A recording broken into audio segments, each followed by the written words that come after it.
seeing you post some on Instagram, some little Yeah. in the album in the studio birthday Yeah. mixes that you get to listen to. Yeah. And you know what? Thank God you're doing this video now. Mhm. Thank God you're doing this video now. Yeah. What's that? Is very, very different. Is very, I mean, this is like true, Mm. like what I grew up listening to, like, the Michael Jackson, the Prince, the funk, the disco, the Mm. Latin stuff, the Santana stuff, like all that stuff. There's this mutual desire to just seize the opportunity to do something completely different for both of us. And it's just really refreshing, man. I'm just so fucking grateful. Yeah. Just to the moon. Hello, hello. Hey, that's the guy. Look at that. What's going on, man? Can you hear and see me okay? Yeah, it looks great. As usual, as expected. I knew you'd come camera ready and like audio ready because you're a musician and that's what And they I should care. do. I just care. Yeah, you'd be surprised how many like musician friends I have that like I know own quality microphones, but they still join Discord with like the headphone setup or just the phone. And it's like, dude, you do vocals. I know you're better than this. I know you have it in you. And they like go and they're like, oh, sorry, hang on. Right. Walk away and get their shit. Yeah. You know what I think it is? I think with some artists, like doing like a Discord thing or a podcast is completely separate than doing music. Like they don't understand that audio is audio. Yeah. And like and there's no like sound guy. Yeah, like, dude. It's like no one's gonna make you sound good right now, dude. Like you gotta do it. Oh yeah, no, man, I knew there'd be no worries here because you've basically mastered like every media when it comes to like live streaming. You got music videos on lockdown. Your social media game looks great. Like everything about it is just aesthetically pleasing. Oh, thanks, my man. guy. So I appreciate had no that. worries there. Yeah. Very excited. A puppy? Is that a dog or a cat? Oh yeah, Bubba, get up here, Cloud. Come on. My God. Come on. Yeah, get up here, good boy. This is Cloud. Gorgeous. He's about 3, I think now. What's his name? He's Cloud. That dog is gorgeous. That is a beautiful, beautiful dog. So good boy. What's his name? His name is Cloud. Cloud the Samoyed. Samoyeds are like sled pulley, belong in the Arctic. Imagine like 9 of him. Oh my God. He is, talk about aesthetically pleasing. That dog is perfect. Right? Perfect. Wow. Yeah. No, he definitely gets way too many compliments when we walk down the road. Steals all the attention. I bet, man. Yeah, yeah. Look at that. Yeah, he's a good boy. He'll sit in with us. Sure. I love a mascot. Yeah. So this wasn't going to be like a regular, interview fucking like, oh man, who inspired you to play guitar? Oh, have you ever name dropped Yngwie and Satriani? And I remember being a kid and learning a Kirk Hammett solo and all that jazz, because we know that. I even know that you particularly were inspired by Michael Jackson as like a performer overall showmanship, which I thought was super. Like, oh yeah, if you're gonna gravitate somebody with a big picture like that in mind. But oh yeah, definitely, man. I mean, because but yeah, we're not gonna talk about all that cheesy guitarist shit, because what I was just gonna go over was like all of these ideas I have. I have like, I can't even show you this. This freaking garbage, just like shit I got of written ideas and notes, and just like, how am I going to make this happen? Because no, I love that, man. I'm the same way. I'm like, I like to be prepared just so I get the most out of any opportunity, or like, just to make it not only good for me, but like entertaining for the audience, and I think that's what, like even journalists and interviews and stuff, like they're just very copy paste, but like people who put thought into things, it just turns out better for everyone. You know? So I'm the same way. Trying to do it fresh and keep it interesting. And what I loved about this, I'm so excited for this dumb little YouTube video of mine, because they're always, just like dumb little meme, jokes at the end of the day for bedroom shredders who want to shred better and get a little bit of like, how do I do what that guy's doing? That's awesome. Mm-hmm. I love Mark Akubo. How do I sound like Vale Maya? A little bit of that. But it's going to be a lot more than this, which who better to have a more evolved theme concept of a YouTube video than the man himself, who does nothing but theme and concept albums. So what we're going to do here today is I would just want to like go over some ideas on how this could like evolve from like just the funny memes to like, oh, there's a story here. Like, what's going on here?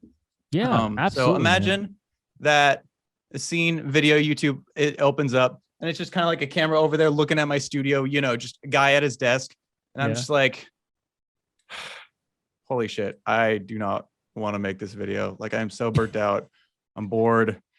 but everybody keeps requesting. It's just Vivaldi, Vivaldi, Vivaldi all day, whatever. I'll just phone it in. Who cares? I'll just whatever. Yeah. And then on my computer here, just whoop, you just call in. You don't even, it's not explained. You just have somehow hacked and you're just on my computer now. You just pop up super casually. You're just like, hey, Peter, I'd freak out, obviously, like you would if someone just appeared on your computer, like, what? Okay. Yeah. Angel, wow, you're here. What are you doing here?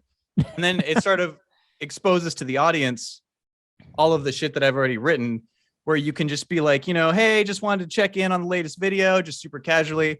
I've been reading some comments lately about how, everyone's requesting me and more of me. So everyone really wants more of me. So you should really do that. And also I've seen some comments about you not really like nailing what the band sounds like. Some of my older videos, some of those really old, like how does it sound like Vilcharta didn't really admittedly quite hit it. So you can kind of like rail on like a lot. I've been seeing a lot of me comments, and I've been seeing a lot of you not really nailing. And I'm just a little concerned that you're not just not going to do as good of a job as I think you should do. And this is exactly that's the vibe. Just kind of like think Hollywood executive, like, hey babe, I'm just going to need you. You're doing great. Right. You're at like a 9. I just need you at a 19. 10.2. like just like you could totally be a dick about it and be awesome. It's gonna be funny. Just go the extra mile and just remember, like, I own you. Okay, right, babe? All right, great. And then the call would just like hang up just like that. And the whole video is now going to take this twist of all of these like nice things I'm saying about you are not just I'm a fan, I love you, which is all true. It's now, oh, he's saying that because he works for him. Like, this is his boss. Like, there's a shadow government, right? I got you. And like, even you being a patron of the channel going way back as far as like, I think 2017. Yeah, a while back. Yeah. That now has like an alternate motive. Like, oh, he's on his payroll. Like, Angel Vivaldi owns Val Volition, the band, not a band of the channel. Everything has always been Angel Vivaldi's product, right? That's funny. That's good. I love that. So all of like the gassing up and just like all of the stuff, I've already like done the video a little bit. I've done like chapter 1, which is like the documentary part where it's like the introducing. And that's always the funniest part for me, man. Like whenever I've seen those videos, like it's just so fucking great. I'm excited for this one in particular. This one I know is going to be good. I've just come a long way. Don't doubt it. Since the pandemic, I've been stepping away from music and I've been taking a lot of classes. I've been taking acting lessons. I even got an acting agent. Oh, no shit. Good. That's awesome. I'm like stepping into this whole other world, hanging out with actors instead of musicians. And there's like kind of some blend there. We're all performers. We all love the stage.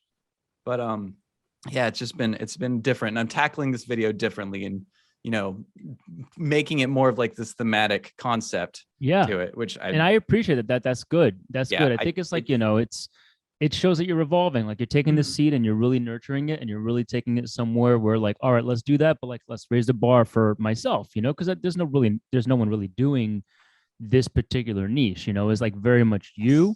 And in my opinion, listen, I love Vela Maya. I know what Chan sounds like. I know what Polyphia sounds like. I know I like, and every single time you nail it so fucking well. And I'm like, Jesus, but you do it so entertainingly. It's fucking great. So this is good to see that you're doing that. You're amplifying it. That is huge to hear. Thank you for that. I mean, it's important. Like I've heard you say so much that you focus on growing as a person, as a human, and then your music just kind of grows from there. Because it's so true, man. It's so like, fucking true. Like, we don't want to just we can expand beyond the realm of just being the metal chuggy chug shred guys, right? And even in the acting world, I have tattoos of guitars on my shoulders, and they're like, oh, metal guy, rocker guy, typecast. Like, exactly. Like, damn. But that's just the world we live in, and we got to break it out. And you have done more than your fair share of changing the world around you. What with obviously all of like the LGBTQ stuff, you've like been a huge proprietor and pushing like acceptance for people, and you did your whole campaign of don't define my genre / like I don't even know what you want. I don't want to say like a campaign, but it was almost just like a whole, like maybe a whole campaign. And, I watched the whole thing and I loved it. I was smiling. It was so friendly. You guys were all laughing, and just like a little insight. I'm from Portland. We all here really care about getting our pronouns right. We all care about making sure everyone's, you know, identified correctly. I'm like particularly a guy who's super interested in that. Like, there's not a lot of dudes leaning into their feminine side, and as an actor, that could be super interesting because there's always these dudes that are like, I need to be the most machismo, awesome male in society, but there's this huge other role now of people coming out exploring their feminine side, and like Tool and Maynard, you know, you like going off on how we need to explore our feminine side and grow as a person. There's just all this and it's useful for an actor too, you know, it gives you range. So I think that's an absolute skill set that, like, you know, if you can tap into, I think with actors in general, I mean, you're just, you know, exaggerating small parts of you to become that. You know, if you're like 80% this and 20% this, it's the ratio's flipped, and you can really embody this little type of like this personality type, you know, like what model did God give that person? Well, you can tap into that a little bit more, you know, and you could do it confidently. You have to sell it. So that's really smart. If you're good, they say it only takes 20 years to master something, right? 20 years of one thing. Yeah. I think it's what's it, 10 years, 10,000 hours. That's what it used to be. Okay. I don't know what it is now. Yeah, it'll be gonna turn into 40 years later, and it's just gonna keep getting longer and longer. Yeah, I know. It feels like 45 minutes because you watch fucking people like Tim Henson going out here looking like he's 12, doing shit that no one can do on guitar, and now Steve Vai is out there sucking his dick, just like, oh yeah, he's amazing. You're like, no. But I mean, even them too. I mean, like them too. I mean, you want to talk about two people who really embrace the feminine side in terms of like making a whole audience feel comfortable. I mean, like, Jesus Christ, look at what Vi was wearing. Look at Polyphia, you know, like they're like, it's just such a great thing, and it's just evolved in different ways, you know. I think it's fucking wonderful, man. I don't think it's still quite there, and there's probably, I mean, obviously there's always going to be that like metal dude in a vest covered in patches. It's just like, you know, keep the gay out of it. It's just music. It just has to be music. It's like, no, there's a whole person behind that music. You can't, like, what is Prince? How do you tell someone like that to just take something out of themselves? It's crazy, and it's insane. It's definitely getting there, and it's awesome. And there's progress is progress at the end of the day. True. You know. I have like a nod to it in the video where I like mention it, but I didn't want to like dawdle on it too long. I mean, because I don't try to dawdle on it too long myself. You know, it's just yes, as much of a, I think with being authentic as a musician, you know, or anything that you're doing, you know, you can't escape who you are, you know. But I mean, at the end of the day, like, we're so much more than just like a facet of what it is. Like, the way that I say it is just like, you know, like personally, just my opinion.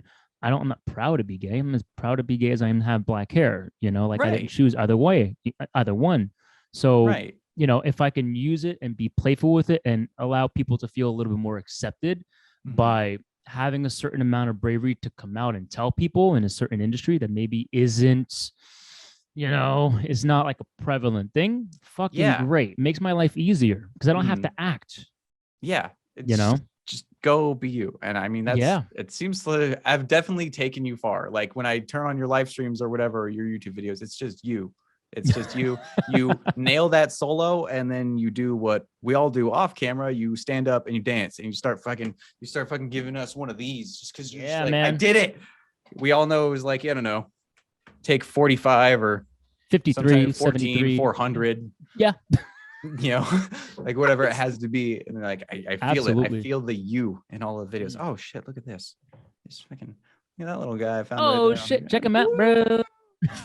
If it could focus on that neat little logo. I also tried to find. Yeah. I also had a hoodie from you that I got when you played at, I think it was the Paris in Portland. Yeah, that theater across from Voodoo Donuts. Yep, it's gone now. Yeah, that theater's gone. I think it was gone. Apparently the owners like didn't take care of the roof. And so like yearly inspectors came and they're like, hey, the roof's gonna fall down. And like a piece of roof started falling. And instead of replacing the roof, they just shut it down. Bye. Oh my God. Portland is. It was a cool spot, man. I'm surprised no one just like jumped in and took it over, man. That's a shame. Yep. Someone has taken over another place called the Twilight and renamed it Colta. But the Paris is gone. The Analog Theater is gone. Oh no, that one too? Yeah. All of like the lower to mid tiers were a lot of local bands and just like places that you could comfortably pack and like easily pack. Right. All of those are gone. So all we have is just like Hawthorne Theater, Bossa Nova, and like the Wonder Ballroom, I think, which are all like great for Polyphia and Tosin Abasi when he comes here. Yeah. Awesome. But any local bands that are just trying to put a bill together in the middle of tours is like, oh, that's like half of the venue feels empty. Even though it's like 40, 50 people in a room, it's a big theater. So yeah, and then the sound probably sounds like shit because you need bodies in there to really balance out the sound and how otherwise it travels. There's just a bunch of reverb. Yeah, it's boomy as fuck. No one wants to go there to see local bands because they know they sound like shit because there's no one in there. Yeah, I mean, it's a bummer, COVID, man. Just like COVID wrecked things, that's man. A shame. I mean, that was like one of the main reasons I swapped out. I kind of started heading out of music. A lot of my bandmates dipped out on me, not just to like leave my band, but to leave music.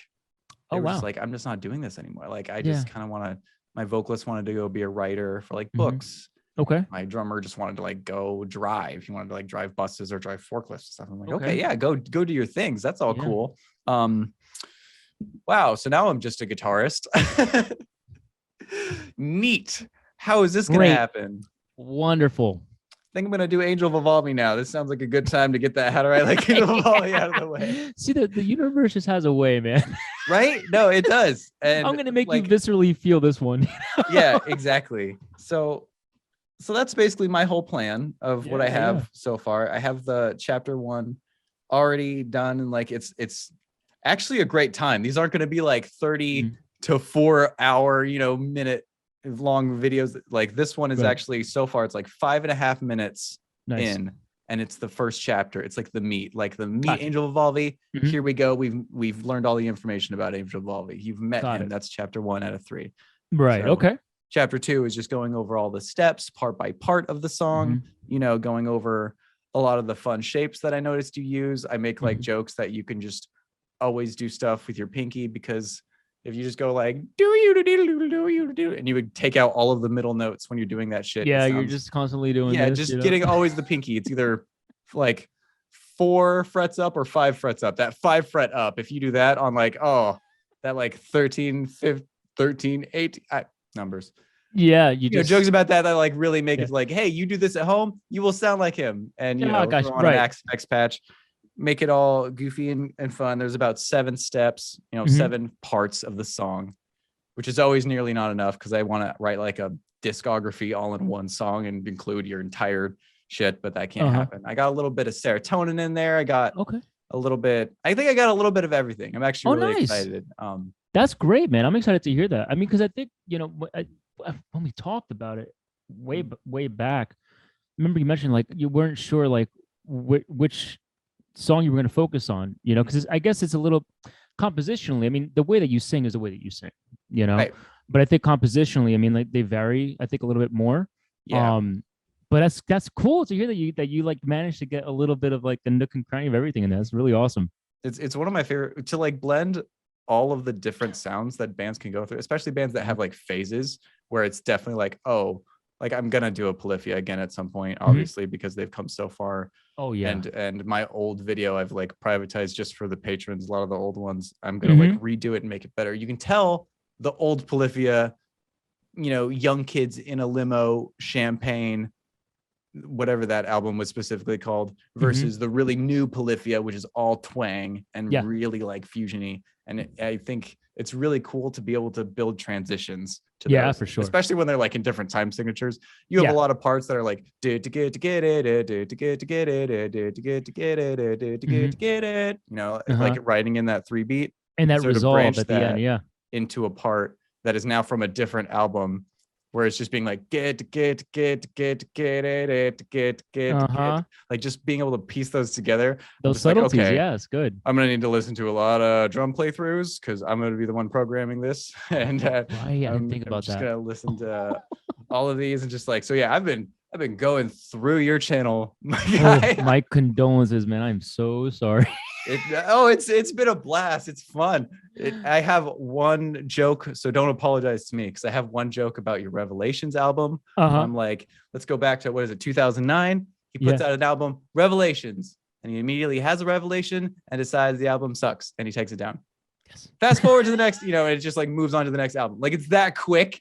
And that's one of the moments where I just want you to like we could just have one of those blip ins where it's like a reaction, because it's kind of one of those things where I would just take a clip of you already on the internet from your blooper reels or something and just put you saying something out of context after I say he has a revelation and it sucks and he takes it down. Yeah. And then I would just have you at a clip just being like, fuck or something, it'd be out of context and like that. But if we actually have you here and you're involved, we can actually have it be something specific. And, right. That's smart. There's that. There's The Speed of Dark. There's Universal Language, which has a music video that goes viral. I wasn't sure if there was anything you had particularly like why you think Universal Language and that music video of you just playing guitar in like what looks like a park in a very beautiful sunny day. Oh, with the hair swoop and me wearing the bootleg white Power Ranger shirt, like with that's the one. That's the one. Yeah, that one. Yeah. That's summer, right? That's summer. Yeah. That video goes. I believe that was like your first, like viral hit, because you put up your first 2 albums, but like you take them down a little bit. Obviously, Speed of Dark gets re-uploaded later, right? But like they weren't like they didn't have that immediate like million views, Right. And I was wondering if like something was just going on when you were filming it. Was there like maybe you were also just like partying with Michael Jackson at the time, and that's like what made it blow up? Like, was there anything behind the story to where, because like like as a person who just has been uploading guitar playthroughs upon guitar playthroughs his whole life, that's not usually the mainstream thing that breaks out into YouTube's front page. Right. No, you're absolutely right. So how did that happen? Well, the precursor was, so the first so Revelations was actually 2007 originally. Then when The Speed of Dark came out, I did my first playthrough ever, and that was just like me in front of this burgundy backdrop, and that's the first video I ever uploaded on YouTube. And the thing that really fueled that wave was like, I was killing it on MySpace and 7string.org forums, so they really started getting traction. So then once everything was a lot more polished for Universal Language, and that video in particular, Summer, like no one was doing that, no one was really doing a lot of guitar instrumentals. So the competition was like, it was very few and far between. But then even the competition that was there, like the videos and the visuals weren't really on par with what I was doing at the time. Now, obviously it's all over the place, but so I had 2 things going for me. I had like Will Putney, who was just up and coming at the time, just like I was. Like we were at the same level of, he had just finished Human Abstract Digital Veil. And then I came into the Universal Language, and so he came and, obviously did just a marvelous job. And then when I released that video with Tony Stewart, the timing, but really the first thing was like the 7string.org forums were like, yo, like what is going on? This is new. This is crazy. I think it was another thing too, actually have a music video as opposed to like, it's a glorified playthrough, honestly, really, right. But shot as a music video, which was a little bit different than what I had done previously. So I think the stars and the timing just lined up perfectly in that era of, and like the internet location, so to speak. Like you say, you were just in the right 100%. Place at the right time. Absolutely. There was no doubt in my mind. It was a timing thing of, the genre, really starting to pop off, and like, people getting really inspired to do instrumental music, but then seeing the visual tied to it and being like, oh wow, this week I want to do this and I can do this. And then a lot of people did, and then it was like me watching them in turn inspired me, because I'm pushing 40 now, so it gets to the point where when you're seeing younger generations that you influence and seeing them surpass you, like with whatever their technical ability is, it helps you not be complacent. Yeah, you're like, oh fuck, that can't no. I think it's, but you do it in your own way, because at that point hopefully you're like you have a solid foundation of your intention and your sound, and you manipulate the phrasing of the words that you typically use, just like the chords that I typically use or the rhythms that I typically use. You're just molding them differently. So, but yeah, it was really just like the forums. But now I don't know what's going on with the forums. Like I haven't been on them in years. I don't know if they're still a thing. Yeah, no, it seems like when I explore forums, and I guess this is more specifically with like the Axe Effects pages and stuff, but like they're really dead, man. Like they are, right? They're still like the most popular ever downloaded things are the first Misha fucking the patches that presets. He uploaded, and like the original like faceless patches from not Michael Keane, but what's his name? Wes Wes. Yeah. He uploaded a lot of patches, and those and the Misha ones are still the top most downloaded, most rated anything. So it's like that, and then there's just a bunch of like bedroom shredding uploads that are really weird and just random, and you have to like download extra cabs, and I can't fucking use it. It's like, right. No, it seems like a lot of the online presence isn't there anymore, and everyone's just kind of like, maybe I guess gone to Instagram shredding, and that's kind of no, you're right, because like smartphones are now, everyone has them, whereas desktops used to be, I guess, more of like the primary thing. No, that's a very good point. That's a very good point, because I mean, like scrolling through a message board on your phone, kill me now, Yeah, that's true. There was like a charm to it, but I guess if we tried to do it now, like in the digital age where we live in, where we could just get everything we need to, I bet we'd fucking hate it. Oh, we would absolutely hate it. But I mean, that's and the funny thing is too, like going, because it was really the Petrucci forums, 7string.org, and then later on metalguitarist.org, and that's where like all of us, like me, Misha, Ola England, Keith Merrow, like we were the four, I feel like, that really got our start off the boards.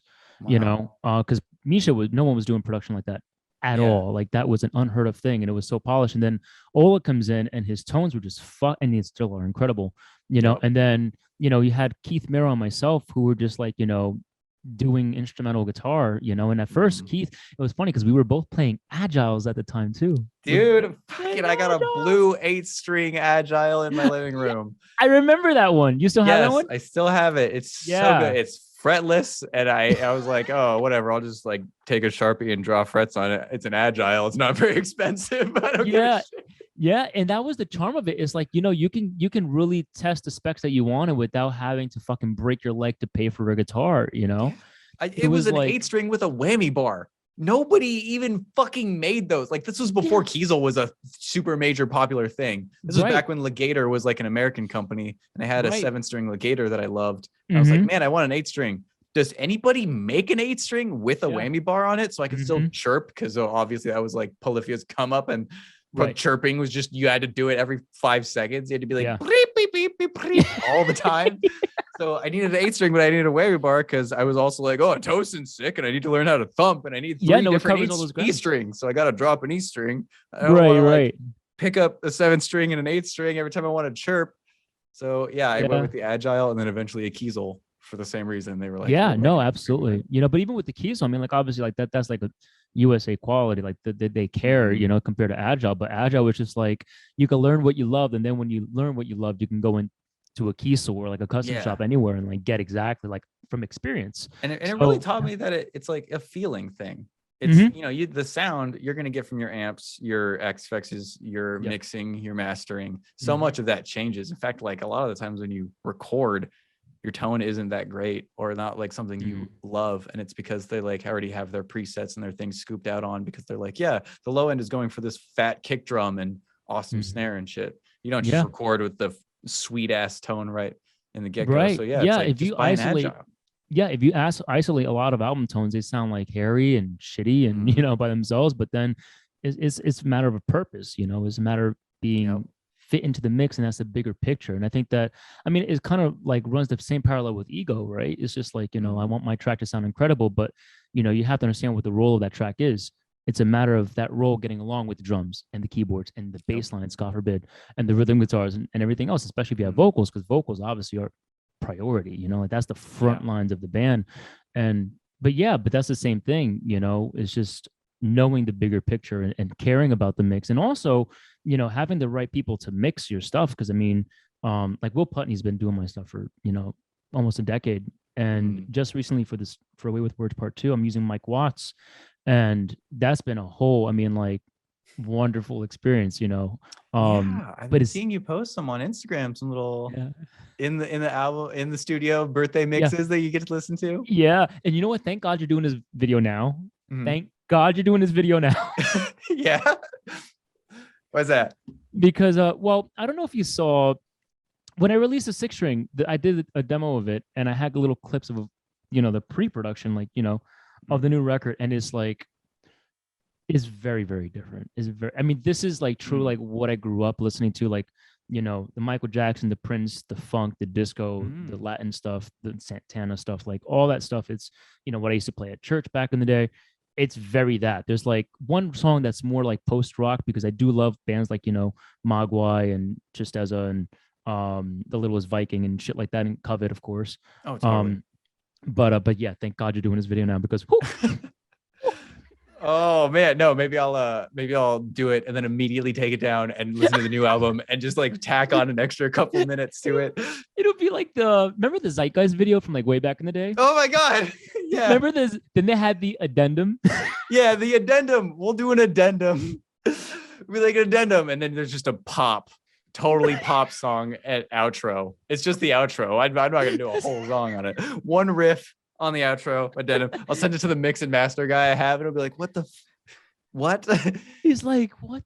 Yeah, but the thing is too is like, you know, like, so every song is like very much it's a different fucking world. So like with Mike Watts, I'm working with him, like this motherfucker cares, man. Like holy shit. Because I think a lot of producers now, like they're used to like having consistency in a record, you know, like the same genre, you know, and once they have, you know how it is, once they have a workflow, that's the drum sound for the whole record. Yep. Once they have a work, that's the same guitar. It's not like that. Every song is being mixed like to its proper vibe. And so you can't really do the workflow thing. And I think a lot of producers, when, you know, typically when they're presented with a situation like that, they're just like, fuck me, man. Like I'm literally mixing 4 records for 4 different songs. Whereas Mike Watts is like, this is incredible. I love this. Because he doesn't get to do a lot of that. He's excited by the opportunity, even though it might be more work. He's excited. Yeah, he's amazing at it.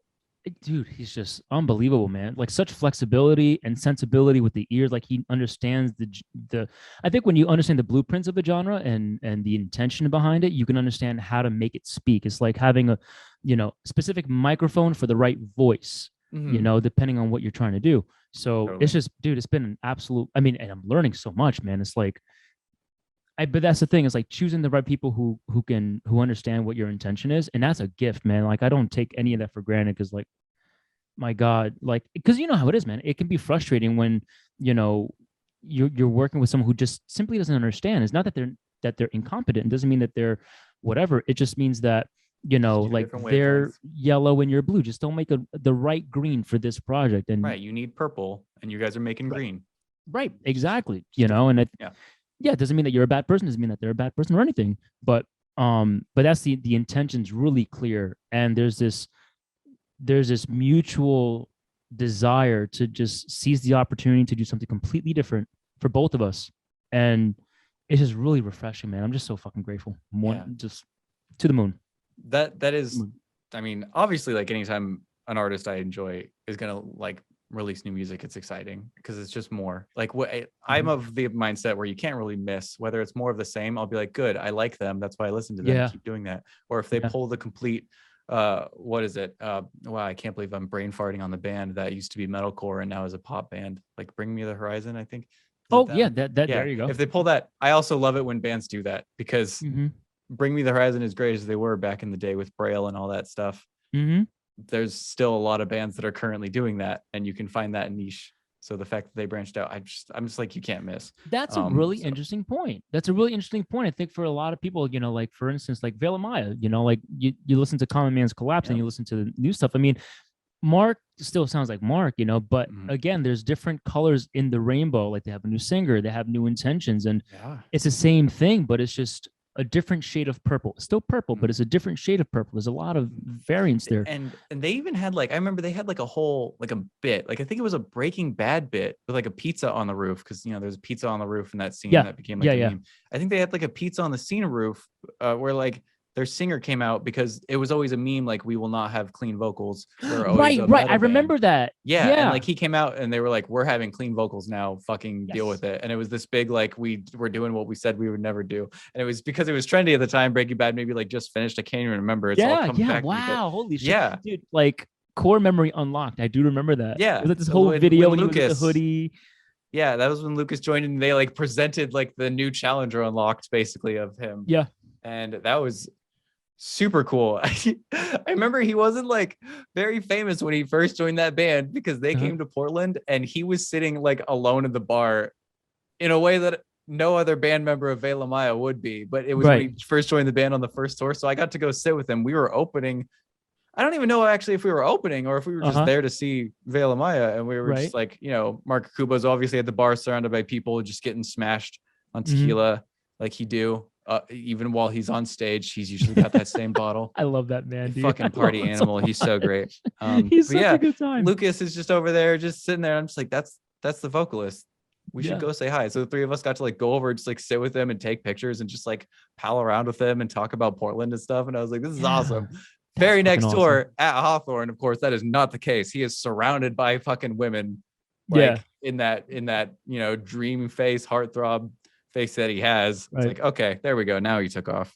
Yeah, good for him. Yeah, you know, I got to have that one moment though when he first showed up, and everyone's just like, oh, just there can't be any clean vocals in this band. It's not good. And now everyone eats it up. They're like, that was the right decision. And like there's just this, but again, I mean, I think it's they're not being tryhards about it, you know, they're being very authentic, but like, you know, but they I think like it. Right, they enjoy it. It's not like it's an act, because I mean, Jesus Christ, I mean, it would be, I can't imagine what it's like being an artist and like writing music that's strictly for your fans that you don't enjoy.